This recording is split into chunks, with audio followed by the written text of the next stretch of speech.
ओम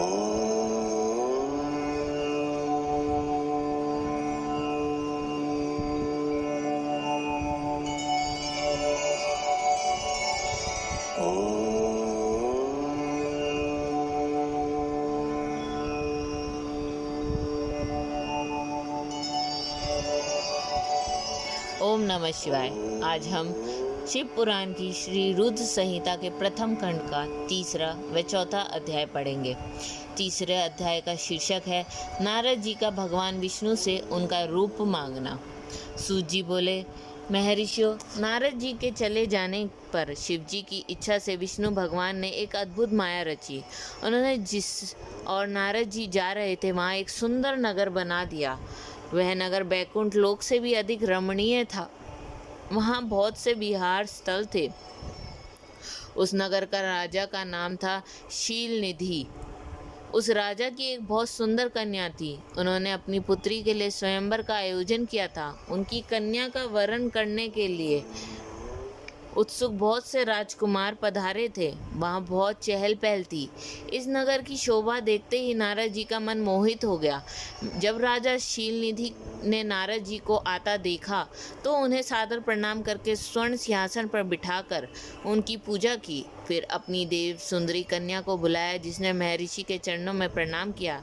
नारद जी से उसका परिचय कराते हुए शीलनिधि ने निवेदन किया, महर्षि, यह मेरी पुत्री श्रीमती है। इसके स्वयंवर का आयोजन किया है।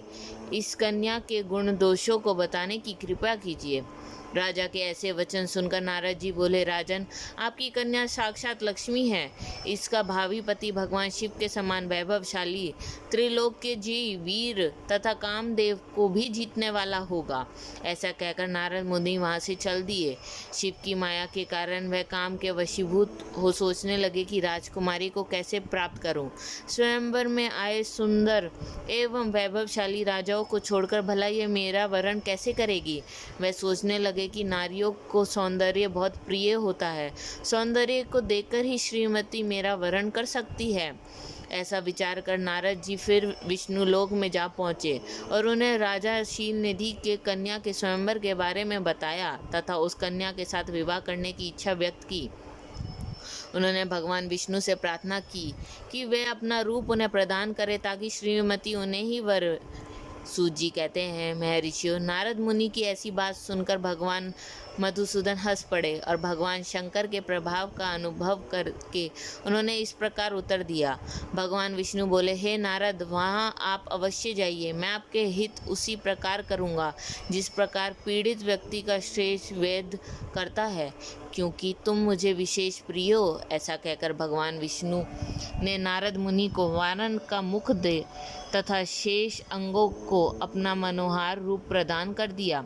तब नारद जी अत्यंत प्रसन्न होते हुए अपने को परम सुंदर समझकर शीघ्र ही स्वयं में आ गए और उस राज्य सभा में जा बैठे। उस सभा में रुद्रगण ब्राह्मण के रूप में बैठे हुए थे। नारद जी का वानर रूप केवल कन्या और रुद्रगणों को ही दिखाई दे रहा था। बाकी सबको नारद जी का वास्तविक रूप ही दिखाई दे रहा था। नारद जी के मन ही मन प्रसन्नता हुई। श्रीमती की प्रतीक्षा कर रहे थे। हे ऋषियों, वह कन्या हाथ में जयमाला लिए अपनी सखियों के साथ स्वयंवर में आई। उसके हाथों में सोने की सुंदर माला थी। वह शुभ लक्षणा राजकुमारी लक्ष्मी के समान अपूर्व शोभा पा रही थी। नारद मुनि का भगवान विष्णु जैसा शरीर और वानर जैसा मुख देखकर वह कुपित हो गई और उनकी ओर से दृष्टि हटाकर मनोवांछित वर की तलाश में आगे चली गई। सभा में अपने मन पसंद वर को ना पाकर वह उदास हो गई। उसने किसी के भी गले में वरमाला नहीं डाली। तभी भगवान विष्णु राजा की वेशभूषा धारण कर वहां पहुंचे। विष्णु जी को देखते ही उस परम सुंदरी ने उनके गले में वरमाला डाल दी। विष्णु जी राजकुमारी को साथ लेकर तुरंत अपने लोक को चल ले गए। यह देखकर नारद जी विचलित हो गए। तब ब्राह्मणों के रूप में उपस्थित रुद्रगणों ने नारद जी से कहा, हे नारद जी, आप व्यर्थ ही काम से मोहित होकर सौंदर्य के बल से राजकुमारी को पाना चाहते थे। पहले जरा अपना वानर के समान मुख तो देख लीजिए।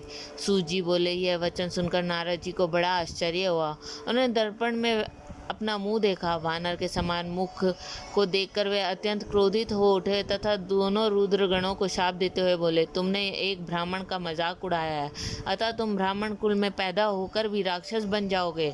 यह सुनकर वे शिवगण कुछ नहीं बोले, बल्कि इसे भगवान शिव की इच्छा मानते उदासीन भाव से अपने स्थान को चले गए और भगवान शिव की स्तुति करने लगे।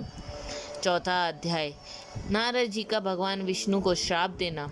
ऋषि बोले, हे सूत जी, रुद्रगणों के चले जाने पर नारद जी ने क्या किया और वो कहाँ गए, इस सब के बारे में भी हमें बताइए। सूत जी बोले, हे ऋषियों, माया से मोहित नारद जी ने उन दोनों शिवगणों को शाप देकर भी मोहवश कुछ जान न सके। तत्पश्चात क्रोधित होते हुए वह तालाब के पास पहुंचे और वहां जल में पुनः अपनी परछाई देखी तो उन्हें फिर वानर जैसी आकृति दिखाई दी। उसे देखकर नारद जी को और अधिक क्रोध चढ़ गया। वह सीधे विष्णु लोक की ओर चल दिए।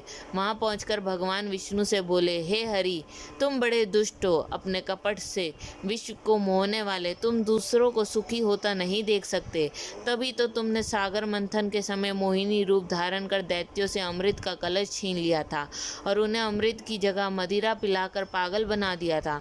यदि उस समय भगवान शंकर दया करके विष को ना पीते तो तुम्हारा सारा कपट प्रकट हो जाता। तुम्हें कपटपूर्ण चालें अधिक प्रिय हैं। भगवान महादेव जी ने ब्राह्मणों को सर्वोपरि बताया।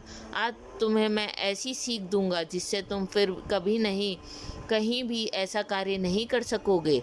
अब तक तुम्हारा किसी शक्तिशाली मनुष्य से पाला नहीं पड़ा है, इसलिए तुम निडर बने हुए, परंतु अब तुम्हें तुम्हारी करनी का पूरा फल मिलेगा। माया मोहित नारद जी क्रोध में खिन्न थे। वे भगवान विष्णु को शाप देते हुए बोले, विष्णु, तुमने स्त्री के लिए मुझे व्याकुल किया, तुम सभी को मोह में डालते हो। तुमने राजा का रूप धारण करके मुझे छला था, इसलिए मैं तुम्हें शाप देता हूँ कि तुम्हारे जिस रूप ने कपट पूर्वक मुझे छला है, तुम्हें वही रूप मिले। तुम्हें राजा होगे और इसी तरह स्त्री का वियोग भोगोगे जिस तरह मैं भोग रहा हूँ। तुमने जिन वानरों के समान मेरी आकृति बना दी है, वही वानर तुम्हारी सहायता करेंगे। तुम दूसरों को स्त्री वियोग का दुख देते हो, इसलिए तुम्हें भी यही दुख भोगना पड़ेगा। तुम्हारी स्थिति अज्ञान से मोहित मनुष्य जैसी हो जाएगी। अज्ञान से मोहित नारद जी का शाप विष्णु भगवान ने स्वीकार कर लिया। तत्पश्चात उन्होंने महालीला करने वाली मोहिनी माया का समाप्त कर दिया। माया किए जाते ही नारद जी का खोया हुआ ज्ञान लौट आया और उनकी बुद्धि पहले की तरह हो गई। उनकी सारी व्याकुलता चली गई तथा मन में आश्रय उत्पन्न हो गया। यह सब जानकर नारद जी बहुत पछताने लगे और अपने को धिक्कारते हुए भगवान विष्णु के चरणों में गिर पड़े और उनसे क्षमा मांगने लगे। नारद जी कहने लगे कि मैंने अज्ञानवश होकर और माया के कारण आपको शाप दे दिया है, वह झूठा हो जाए। भगवान, मेरी बुद्धि खराब हो गई थी जो मैंने आपके लिए बुरे वचन अपनी जबान से निकाले।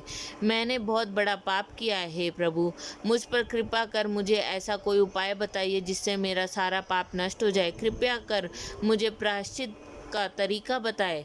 तब श्री विष्णु ने उन्हें उठाकर मधुर वाणी में कहा, हे महर्षि, आप दुखी ना हो, आप मेरे श्रेष्ठ भक्त हैं, इसमें कोई संदेह नहीं है। नारद जी, आप चिंता मत कीजिए, आप परम धन्य हैं। आपने अहंकार के वशीभूत होकर भगवान शिव की आज्ञा का पालन नहीं किया था, इसलिए उन्होंने ही अपना गर्व नष्ट करने के लिए यह लीला रची थी। वह निर्गुण और निर्विकार हैं और सत्य, रज और तम आदि गुणों से परे हैं। उन्होंने अपनी माया से ब्राह्मण, विष्णु और महेश तीनों रूपों को प्रकट किया है। निर्गुण अवस्था में उन्हीं का नाम शिव है। वह ही परमात्मा, महेश्वर, परब्रह्म, अविनाशी, अनंत और महादेव नामों से जाने जाते हैं। उन्हीं की आज्ञा से ब्रह्मा जी जगत के स्पष्टा हुए हैं। मैं तीनों लोकों का पालन करता हूँ और शिव जी रुद्र रूप में सबका संहार करते हैं। वे शिव स्वरूप सबकी साक्षी हैं। वे माया से भिन्न और निर्गुण हैं। वे आपके भक्तों पर सदा दया करते हैं। मैं तुम्हें समस्त पापों का नाश करने वाला, भोग एवं मोक्ष प्रदान करने वाला उपाय बताता हूँ। अपने सारे शकों एवं चिंताओं को त्याग कर भगवान शंकर की यश और कीर्ति का गुणगान करो और सदा अनन्य भाव से शिवजी की सत्यनाम स्तोत्र का पाठ करो। उनकी उपासना करने करो तथा प्रतिदिन उनकी पूजा अर्चना करो। जो मनुष्य शरीर, मन और वाणी द्वारा भगवान शिव की उपासना करते हैं उन्हें पंडित या ज्ञानी कहा जाता है। जो मनुष्य शिव जी की भक्ति करते हैं उन्हें संसार रूपी भव सागर से तत्काल मुक्ति मिल जाती है। जो लोग पाप रूपी दावानल से पीड़ित हैं उन्हें शिव नाम रूपी अमृत का पान करना चाहिए। वेदों का पूर्ण ज्ञान प्राप्त करने के पश्चात ही ज्ञानी मनुष्य ने शिव जी की पूजा को जन्म मरण रूपी बंधनों से मुक्त होने का सर्वश्रेष्ठ साधन बताया है। इसलिए आज से ही रोज भगवान शिव की कथा सुनो और कहा करो तथा उनका पूजन किया करो। अपने हृदय में भगवान शिव के चरणों की स्थापना करो तथा उनके तीर्थों में निवास करते हुए उनकी स्तुति कर उनका गुणगान करो।